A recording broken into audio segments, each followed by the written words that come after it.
அனைவருக்கும் இனிய காலை வணக்கம். 5ஆம் வகுப்பு இயல் 3ல் கடல் அப்படிங்கிற பாடப்பகுதியை தான் நம்ம இன்றைக்கி பார்க்க போகிறோம். அது நமக்கு பாடல் வடிவில் கொடுத்துருக்காங்க. இது என்னென்னு பாருங்கள், கடல். நம்ம எல்லோரும் கடற்கரைக்கு போய் விளையாண்டுருப்போம், ஞாபகம் இருக்குங்களா? அந்த கடலை பற்றி தான் நம்ம ஒரு பாடல் இன்றைக்கி பார்க்க போகிறோம். பாடல் பாருங்கள். எல்லை அறியா பெருங்கடலே, நீதான் இரவும் உறங்காயோ கடலே, அல்லும் பகலும் அலைக்கடலே, உனக்கு அலுப்பும் இலையோ கருங்கடலே. எல்லை அறியா பெருங்கடலே, நீதான் இரவும் உறங்காயோ கடலே, அல்லும் பகலும் அலைக்கடலே, உனக்கு அலுப்பும் இலையோ கருங்கடலே. பொங்கு திரைகளோ கடலே, அவை புரவி நிறைதாமோ கடலே, எங்கும் உனதொலியோ கடலே, அன்றி இடியின் முழக்கமோ கடலே, மலையை வயிற்றடக்கம் கடலே, என்னில் மகர மீனுலவும் கடலே, விளைகொள் முத்தளிக்கும் கடலே, சிப்பி விளையாடற் குதவும் கடலே,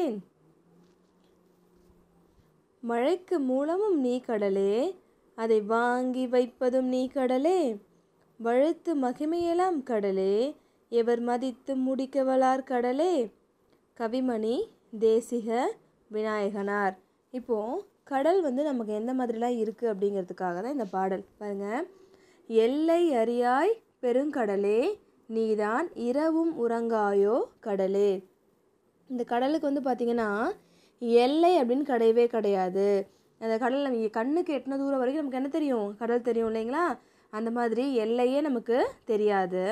அதே மாதிரி இரவும் உறங்காயோ, அந்த கடல் பார்த்திங்கன்னா கடல் என்ன பகல் பூரா அலை அடிச்சுட்டு நைட்டில் அமைதியாயிருதா? இல்லை, பகலும் இரவு எல்லா நேரமும் பார்த்திங்கன்னா அலை அடிச்சுட்டே இருக்கும். அதான் சொல்கிறாங்க, நீ இரவும் உறங்காயோ, நீ இரவில் உறங்க மாட்டியா கடலே அப்படின்னு சொல்லி கேட்குறாங்க. அல்லும் பகலும் அலைக்கடலே, உனக்கு அலுப்பும் இலையோ கருங்கடலே. அல்லும் பகலும், இந்த அல்லும் பகலும்னா என்ன? பகலும் இரவும் எல்லா நேரமும் நீயே அலை அடிச்சுக்கிட்டே இருக்கு இல்லையா? உனக்கு அலுப்பு இருக்குமோ இல்லையோ அப்படின்னு சொல்லி கேட்குறாங்க. அலுப்புனா என்ன? சோர்வு. உனக்கு சோர்வு இருக்குமோ? இப்போ நம்ம கொஞ்சம் நேரம் ஏதாவது பண்ணோன்னா எப்படி இருக்கும்? நம்ம உடம்புக்கு சோர்வாக இருக்கும் இல்லையா? அந்த சோர்வு பார்த்திங்கன்னா சோர்வு, இந்த களைப்பு இதெல்லாம் உனக்கு இல்லையா அப்படின்னு சொல்லி கடலை கேட்குற மாதிரி இருக்குது. அடுத்து பாருங்கள். பொங்கு திரைகளோ கடலே, அவை புரவி நிறைதாமோ கடலே. பொங்கு திரைகளோ அப்படின்னு என்னது? இந்த கடலில் பொங்கி பொங்கி வரக்கூடியது என்ன அப்படின்னு பார்த்தீங்கன்னா அலைகள். அதுதான் அந்த அலைகள் பார்த்திங்கன்னா பொங்கி பொங்கி வந்துக்கிட்டே இருக்குது. பார்க்குறதுக்கு எப்படி இருக்கான்? புரவி மாதிரி. புரவினா என்னென்னு பார்த்தீங்கன்னா குதிரை. என்னது? புரவினா குதிரை. நம்ம குதிரை மாதிரி அந்த அலை கடல்கள் பார்த்திங்கன்னா ஓடிக்கிட்டே இருக்குது அப்படின்னு சொல்லி சொல்கிறாங்க.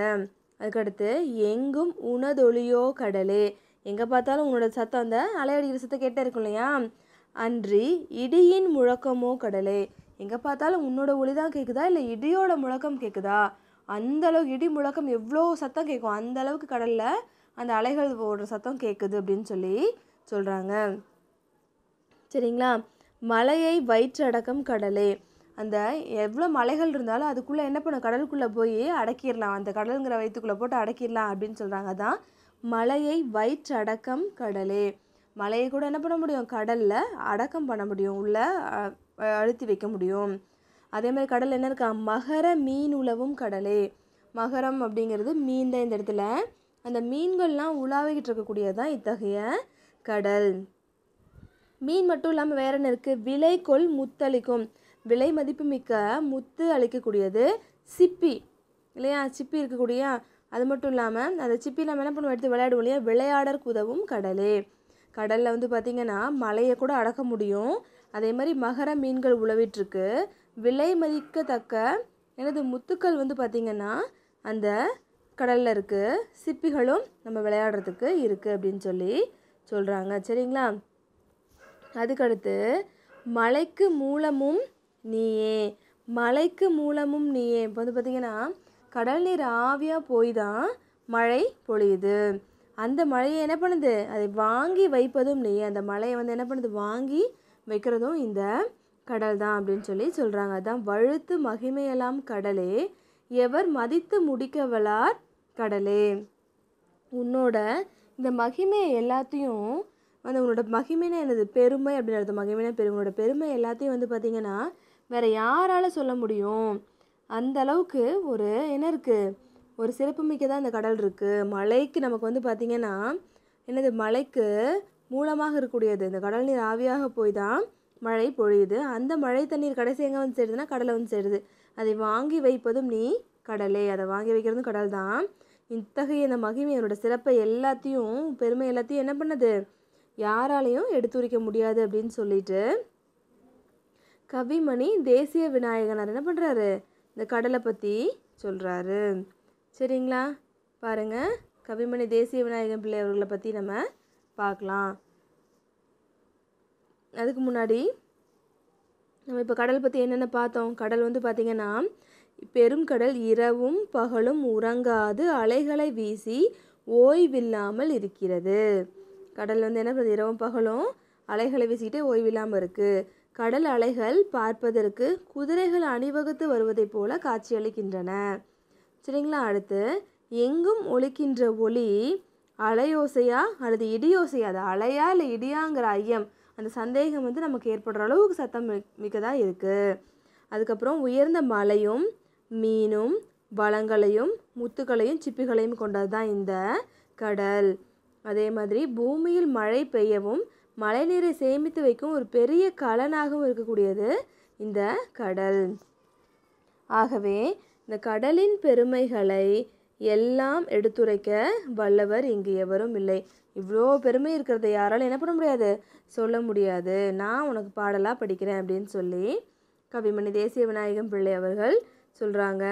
இப்பாடலை பாடியவர் கவிமணி தேசிய விநாயகனார். இவர் வந்து பார்த்திங்கன்னா கன்னியாகுமரி மாவட்டத்தில் உள்ள தேரூரில் பிறந்தவர். இவர் இனிமையும் எளிமையும் மிக்க பாடல்களை எழுதுறதுனால இவர் என்னென்னு சொல்கிறாங்க, கவிமணி அப்படின்னு சொல்கிறாங்க. சரிங்களா?